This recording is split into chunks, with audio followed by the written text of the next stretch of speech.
Welcome friends. आज हम लोग जॉन कीट्स के famous poem ode to a nightingale को लाइन बाय लाइन समझेंगे, जिसको कि कीट्स ने 1819 में कंपोज किया था।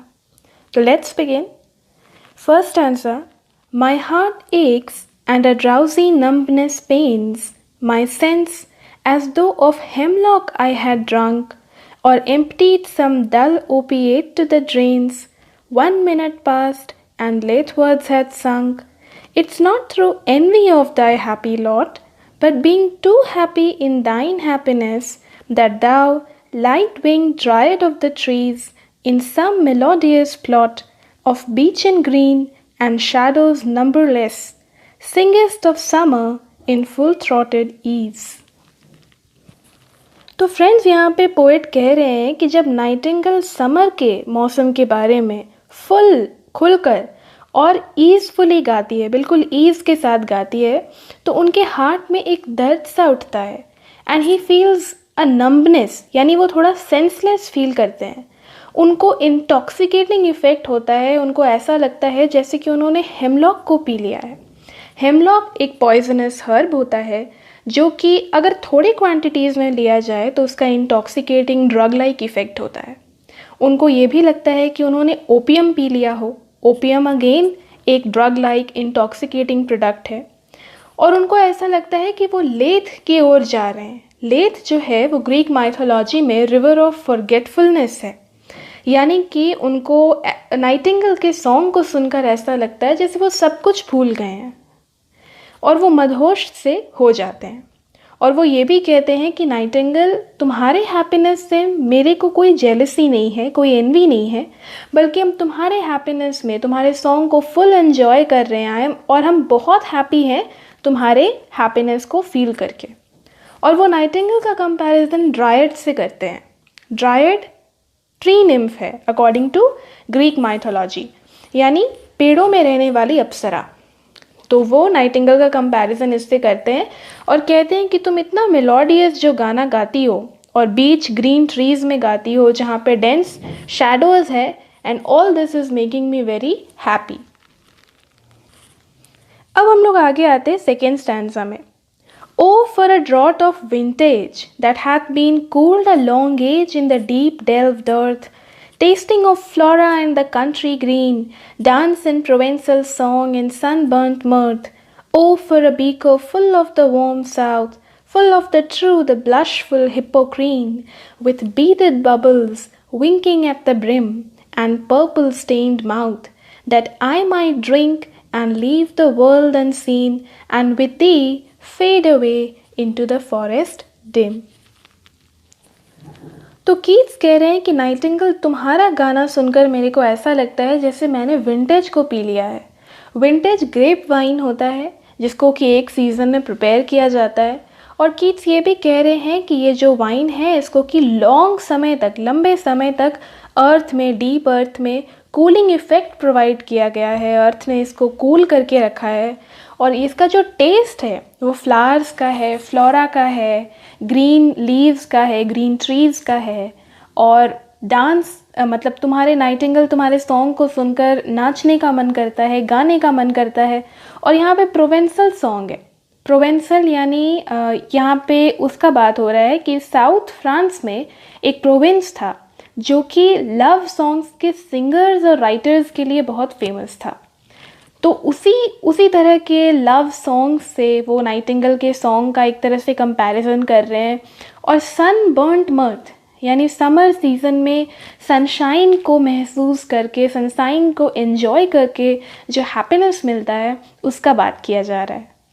तो कीट्स क्योंकि ट्यूबरक्लोसिस से सफ़र कर रहे थे, उनके भाई टॉम कीट्स को जब वो नर्स कर रहे थे तो उनको भी ट्यूबरक्लोसिस कैच कर लेते हैं वो, और इस वजह से डॉक्टर ने उनको सजेस्ट किया कि उनको वार्मर क्लाइमेट में जाके रहना चाहिए। तो इसी वजह से हो सकता है कि समर सीज़न को लेकर कीट्स काफ़ी उनके मन में होगा, एक्साइटमेंट होगा, अट्रैक्शन होगा कि उसमें हीलिंग इफ़ेक्ट होता है, वो इन्जॉयबल होता है। फिर वो कहते हैं beaker full of the blushful Hippocrene. तो हिपोक्रीन एक फाउंटेन है, एक स्प्रिंग है माउंट हेलिकॉन में। ब्लशफुल और बीकर यानी कि वो अगेन इस फाउंटेन से अगेन वाइन लाइक इफ़ेक्ट का बात कर रहे हैं। और इससे पोएटिक इंस्पिरेशन को भी हम लोग जो मीनिंग है कि O for a beaker full of the warm south, full of the true the blushful Hippocrene. तो क्योंकि वो माउंट हेलिकन में जो फाउंटेन है वो उसको यहाँ पे रेफ़र किया जा रहा है, तो यहाँ पे पोएटिक इंस्पिरेशन का भी बात हो सकता है, ऐसा कुछ समरी और एनालिसिस में लिखा गया है। और with beaded bubbles winking at the brim, तो ये जो हिपोक्रीन है, मतलब ये जो वाइन का ग्लास है, इसके जो बबल्स उठ रहे हैं, बीकर में जो बबल्स उठ रहे हैं, वो ऐसा लगता है जैसे किनारे ब्रिम की तरफ विंक कर रहे हो, आँख मार रहे हो।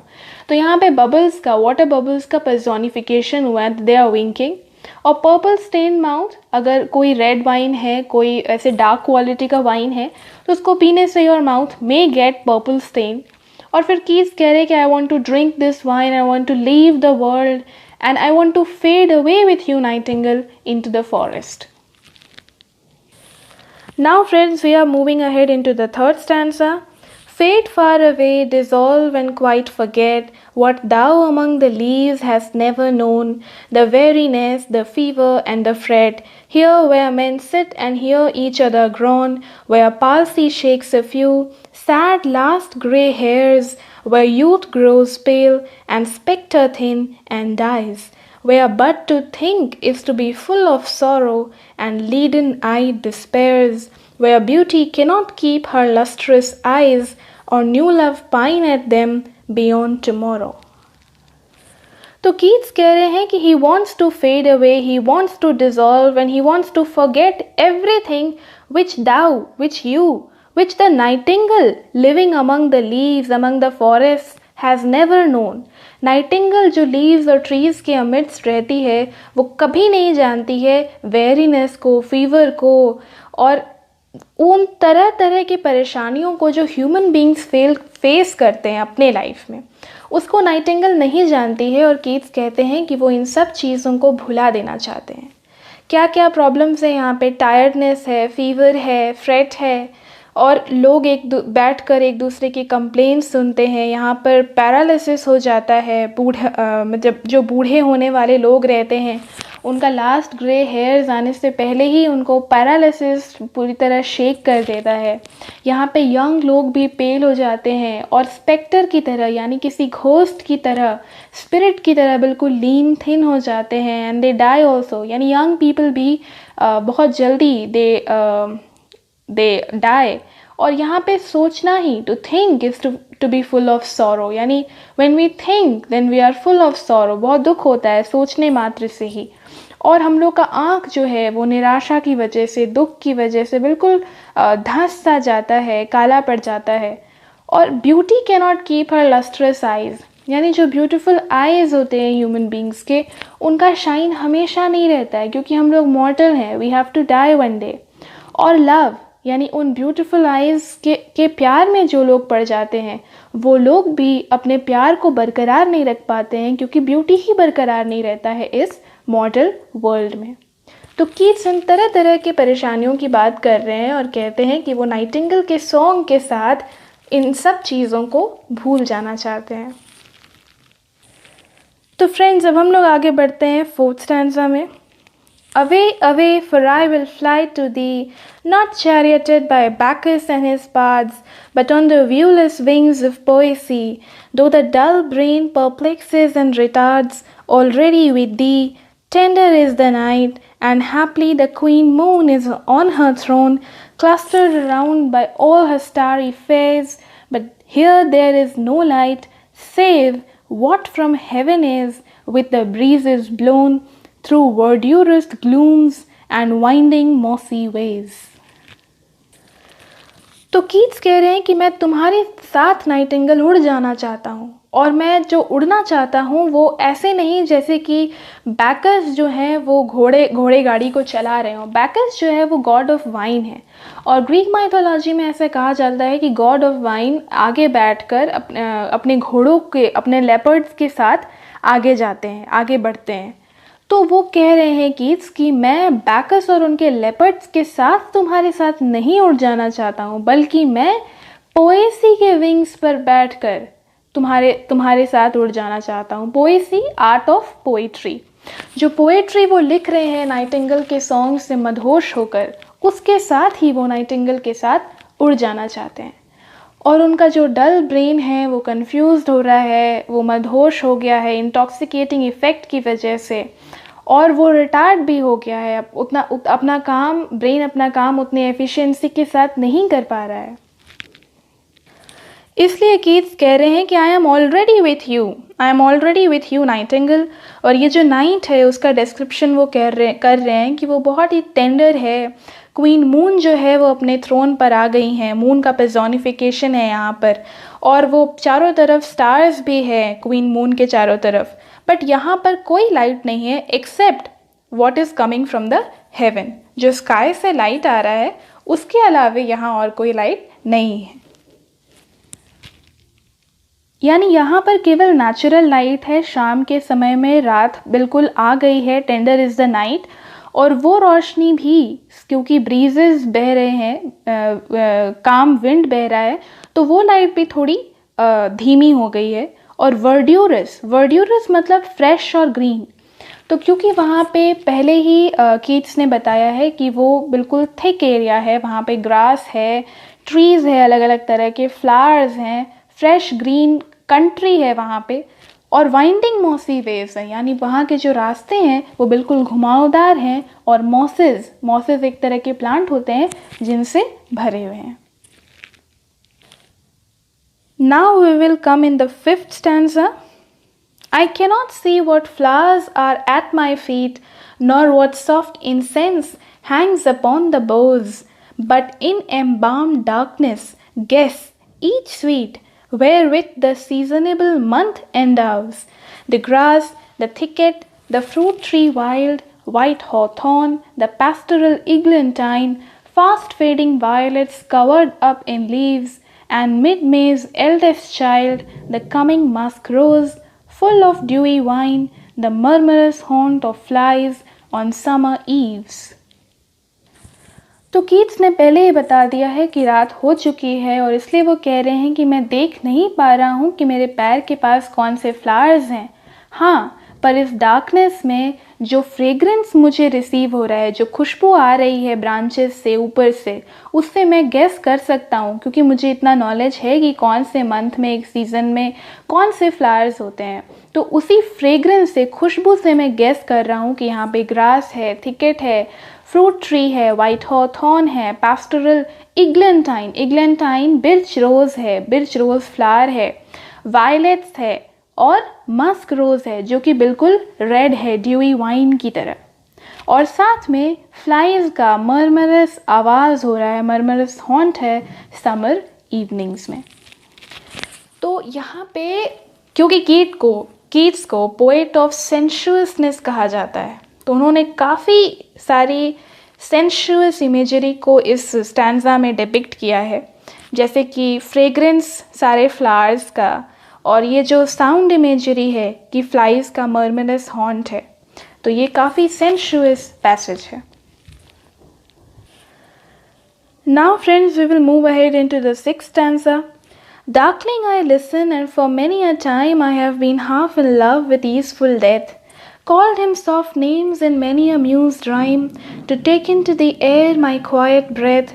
Now more than ever seems it rich to die, to seize upon the midnight with no pain, while thou art pouring forth thy soul abroad in such an ecstasy. Still wouldst thou sing, and I have ears in vain, to thy high requiem become a sword.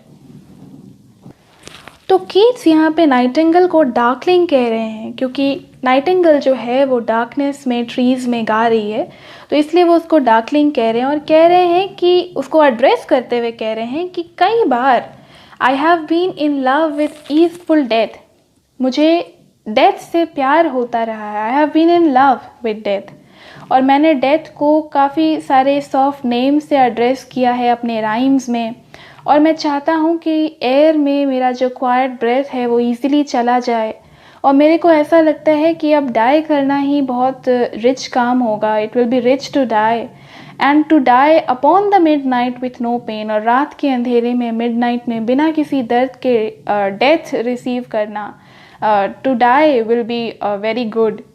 और he has been in love with easeful death, यानी बिना किसी परेशानी से ईजफुली अगर death मिल जाए तो उसके लिए Keats has been in love with it.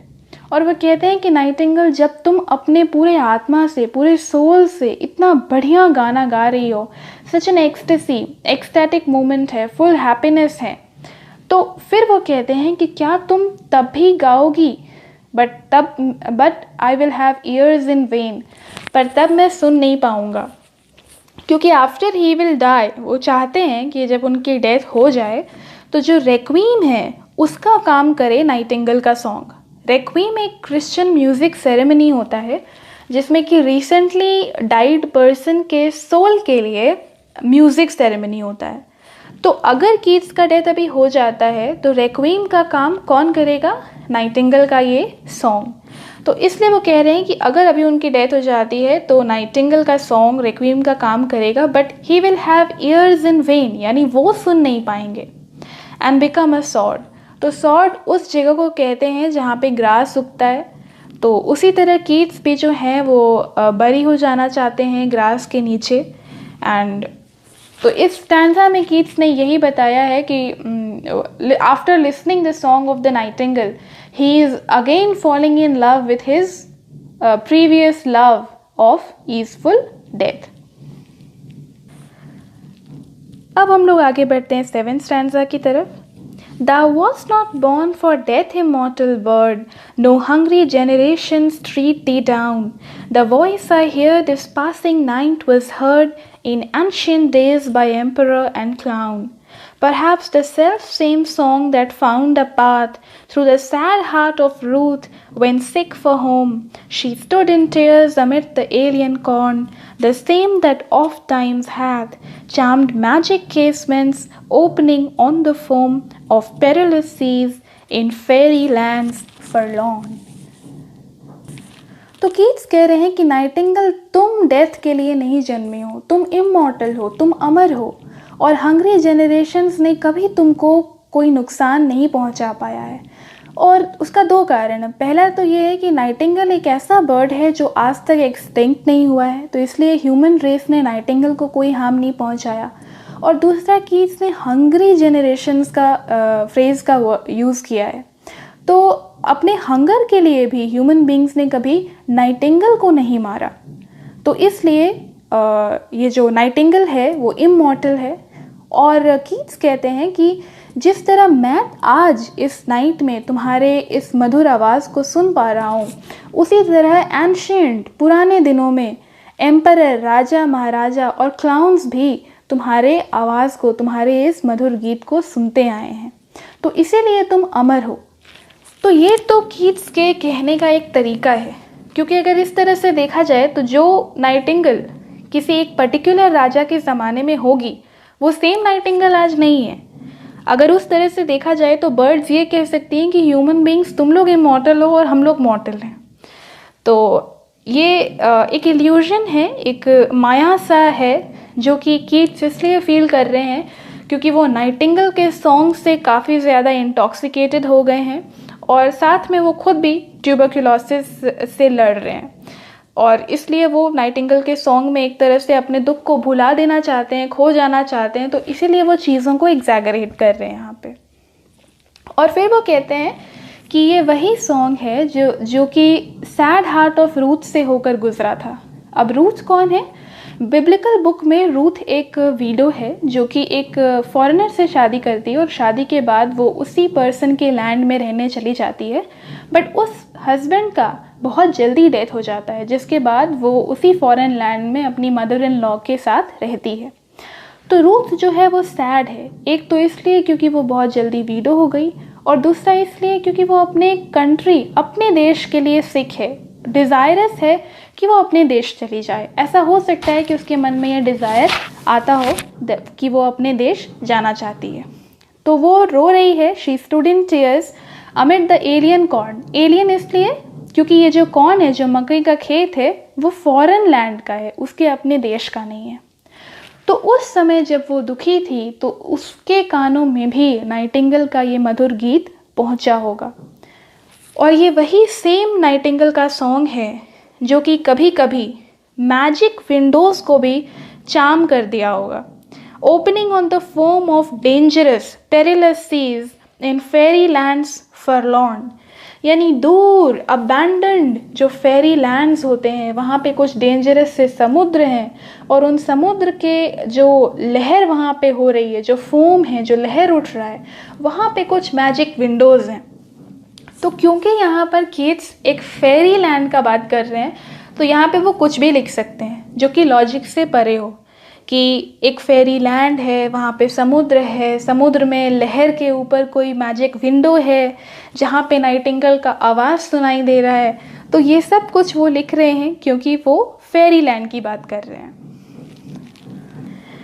अब फ्रेंड्स लास्ट स्टैंजा में हम लोग आते हैं, 8th stanza. Forlorn the very word is like a bell to toll me back from thee to my soul's self. Adieu, the fancy cannot cheat so well as she is famed to do so, deceiving elf. Adieu, adieu, thy plaintive anthem fades past the near meadows, over the still stream, up the hillside, and now it's buried deep in the next valley glades. Was it a vision or a waking dream? Fled is that music, do I wake or sleep? तो friends पिछले stanza में Keats ने फॉरलॉर्न फेरी land का बात किया और फॉरलॉर्न word को ही वो 8th स्टैंजा के फर्स्ट वर्ड में लिखते हैं और कहते हैं कि ये जो वर्ड है फॉरलॉर्न, ये वर्ड ही काफ़ी है, ये वर्ड ही एक बेल की तरह काम कर रहा है जो मेरे को नाइटिंगेल के सॉन्ग से वापस अपने सेल्फ की ओर ले जा रहा है। फॉरलॉर्न का मतलब होता है पिटीफुली लोनली, यानी बहुत लोनली, ऐसा लोनलीपन, ऐसा अकेलापन जिसको देखकर दया आ जाए। तो वो कह रहे हैं कि ये वर्ड ही काफ़ी है मेरे को मेरे सेल्फ, मेरे सोल से जोड़ने के लिए, वापस से मुझे, मतलब मदहोशी से मुझे वापस होश में लाने के लिए। फिर वो कहते हैं फेयरवेल, इमेजिनेशन, कल्पना का जो दुनिया है वो मेरे को चीट नहीं कर सकता। फिर वो कहते हैं नाइटिंगेल तो एक डिसीविंग एल्फ है, यानी एक धोखा देने वाली एल्फ। एल्फ एक क्रिएचर होता है जिसके पास मैजिकल पावर्स होता है और पॉइंटेड ईयर्स होता है। तो इतने देर से 7 स्टैंजाज से वो नाइटिंगेल का खूब बड़ाई किए जा रहे हैं और पूरा मदहोशी को एंजॉय कर रहे हैं, इंटॉक्सिकेशन को एंजॉय कर रहे हैं, फेरी लैंड में खो गए हैं, सब कुछ भूल जाना चाहते हैं।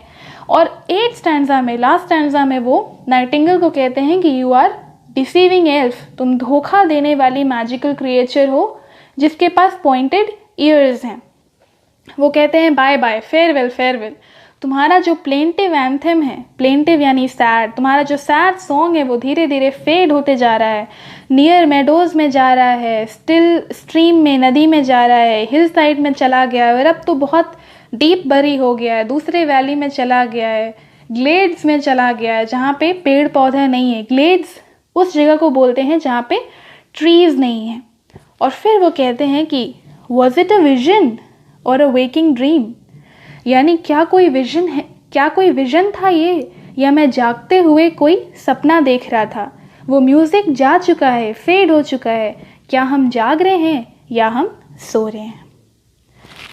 तो ये था इस ode to a nightingale poem का line by line analysis. Thank you friends, hope you like the video.